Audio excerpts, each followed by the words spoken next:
Greetings. So this lecture covers chapters 5 and 6 of the Tompkins text. The reason I do chapters 5 and 6 together is they are primarily based on a similar sort of theoretical underpinning, which is the idea of scientific administrative theory. So we examine Taylorism first, and then we talk about administrative management theory later on, and you will see the similarities as we continue on in our lecture. I do want to point out that we have covered Taylorism to some extent in the past couple of lectures when we were looking at the Morgan text, but this chapter does a better job, at least in terms of detail, in helping you figure out the whole idea around Taylorism and then how Taylorism helped further managerial thinking into administrative theory. So these theoretical approaches, as I said, further the initial understanding of Weberian bureaucracy and scientific management.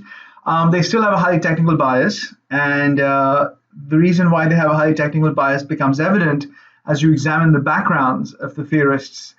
You see a strong technical orientation. Taylor was a machinist and engineer. Fayol and Mooney, Fayol specifically was a mechanical engineer. Mooney and Gulick, again, were theorists, but theorists from a highly bureaucratized understanding of management. So you see them taking that understanding, those philosophical underpinnings, if you will, and translating them into their theories. The good thing about that, of course, is that to this day, a lot of our government bureaucracies, and not just government bureaucracies, but nonprofits, for-profit bureaucracies, definitely use highly Tayloristic, highly Weberian, highly administrative management models. The bad thing is that we don't know for sure if these were truly scientifically produced models that demonstrated that Taylorism and administrative management theory was the best way to go forward.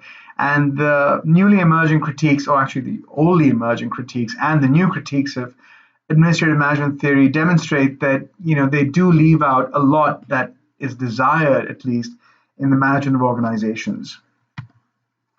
So what are the basic underlying principles of Taylorism? Again, we've gone through this in the past. I just want to go through them one more time just so we can understand why Taylorism became so important. First and foremost, of course, is increasing output by systematizing work processes. So again, you'll see the reason why this idea of systematization was so important. Dividing work into narrowly defined tasks, the idea of a much more controlled understanding of exactly what it was you had to do, determining the one best way to perform using what Taylor called time and motion studies. And in order to determine the one best way to perform, measuring performance, offering economic incentives, the idea that the best way to get human beings to perform to the highest ability for them was to offer them more money. And so you could get the highest level of output, the highest level of efficiency, primarily through monetary incentives. And again, it goes back to the understanding of economic man, that we as human beings do the best that we can do based on jobs that will offer us the highest reward. And reward for us only comes in terms of economic incentives. And that is the rational underpinning of economic man, which becomes a rational underpinning of Taylorism. So why was Taylorism so popular in the beginning? And why was it so adopted by factories early on in the 20s, 30s, and 40s? Well, first and foremost, one of the things that we see around the time when Taylorism started to become popular was that in the past, factories did not have middle managers. We had foremen who were primarily labor staff who had kind of moved up the ranks in labor and become supervisors. And they were the dominant understanding of how work needed to be done. So these were people who had done the work, who knew how the work needed to be done, and they had the ear of, let's say, their subordinates, and they were dominant in letting management know how much work could be done in a day, letting management know how much work their workers needed to do and what the output was. So managers had sometimes felt a little helpless that based on the foreman's understanding of what needed to be done, they had to kind of work output and efficiency around that particular perspective. There was no clear chain of command. Whatever the foreman said primarily was what the order of the day was. There was no systematic planning. You couldn't predict, because a foreman could change his or her mind. In most cases, they were men at that time, at least. A foreman could change his or her mind in the course of a day or a week and say, well, this week, my staff is going to produce only this much. And so managers could not systematically plan for the future as to, how much product they could create, and based on that, could figure out how much they could sell, based on that, how much profit they could make, and other additional issues. There was a minimum administrative staff. There was no staff to take care of the laborers, no staff to help with management in understanding what outputs were. There was no cost accounting, and there was no means of ensuring working productivity. Productivity, again, depended upon the foreman and his analysis of what the output ought to be. So there was very little power of middle and supervisory managers. Pretty much people that we call gang bosses, who were kind of heads of gangs of laborers, and foremen controlled the power. In certain kinds of products that could not be done by a machine and required highly technical skill, you had people called craftsmen, right? And craftspeople determined their own output and their own worth. So a craftsman could spend a lot of time building a cabinet or a highly sophisticated piece of furniture or a shoe, because again, before this, shoes were pretty much a craft and you owned one or two pairs of shoes throughout your lifetime. So craftsmen determined their output, and they determined how much their final product was worth. Craft guilds, which is collections of craftsmen who came together who were experts in their field and experts in how much expertise was required in creating a product, determined the prices. So no level of productivity could be insisted upon. Now remember, if you build this at that perspective, you can try to understand where we're coming from. So we're entering the industrial age, right? We can create more and more products now using machinery. We can technically, using machinery, we can create faster and faster products, okay? Management is beginning to understand that there are high profits to be had in the industrial age, that factories can now create cheaper products at higher output levels, and they can make a lot of money doing this. So, but at the same time, what's stymieing their efforts are these craft guilds, are these supervisory managers, are these foremen, are these gang bosses. So there was this need to take the power away from craft guilds, to take the power away from middle and supervisory managers, from foremen, and give it back to management, right?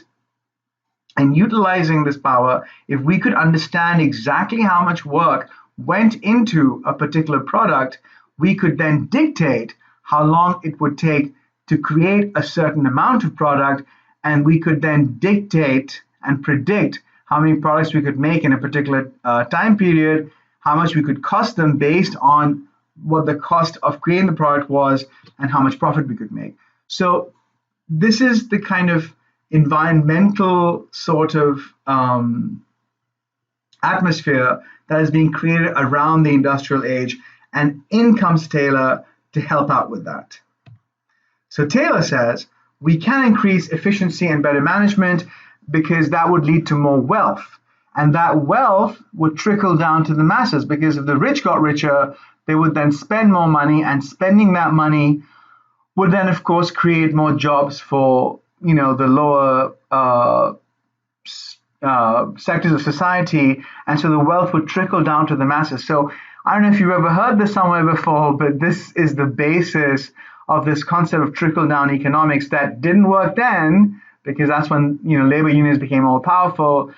Doesn't work to this day, but we are seeing the underpinnings of trickle-down economics now coming up and becoming part and parcel of our understanding of the economic model, okay? So Taylor also wanted to reduce what we call soldiering. Now, soldiering is a concept where workers on purpose would slow down output because they would realize that if, let's say, a worker ideally could make 100 of a particular product, okay, but they knew that if they made 100 of a particular product, that expectation of making 100 of product A would be carried on the next day and the next day and the next day. So workers didn't necessarily want their bosses to know that they could create that many, right? So what they would do is they would do something called soldiering, where all the workers would get together, or the gang bosses would let the workers know, let's not make 100 because then the boss will expect 100. Let's make 75. That way we have leeway. So on days when he or she is being extra nice to us, we can make 100 and he'll be very happy. On days when we want him to do something for us, we can make, 75, and that won't break our backs, and he won't feel or she won't feel that we've not done our job, right? So there weren't any performance standards. So Taylorism started creating the first understanding of performance standards as to how people could work and how much work could be done, okay? He also did the systematization of the production process. He systematically, using time and motion studies, understood how much product could be made by a particular amount of raw material, how much could be made in a day, in a week, how long it would take a worker to create one product, so how long would it take 100 workers to create that many levels of products in an hour. So all the systematization allowed for inventory control, allowed for an analysis of demand, and for an analysis of output. So now you're seeing why Taylorism became so important to managers. Suddenly they could predict. Suddenly they could become part of a chain of, product movement, right? They could create, if you were a shoe manufacturer, now you knew how many shoes you could make in a week, in a month, in a year. So now you could expand your markets. You could sell shoes to people and let them know, I'll have 1,000 extra ready for you by Christmas because I know how many people I need to hire, how many shifts I need to increase in my factory to get you that for Christmas. So Taylorism allowed for this ability of flexible demand, flexible output, and keeping prices cheap. Because now if you had, let's say during Christmas, if everyone wanted to choose, and the guilds and the gang bosses only create 100 shoes no matter what, shoes got really expensive during Christmas, right? But if now if you as a manager could figure out how to add on the number of workers to your factory output and create more shoes, you kept the costs low. So you see the intuitive attractiveness of Taylorism, especially for middle managers and factories. See, the reason I'm saying this is because a lot of current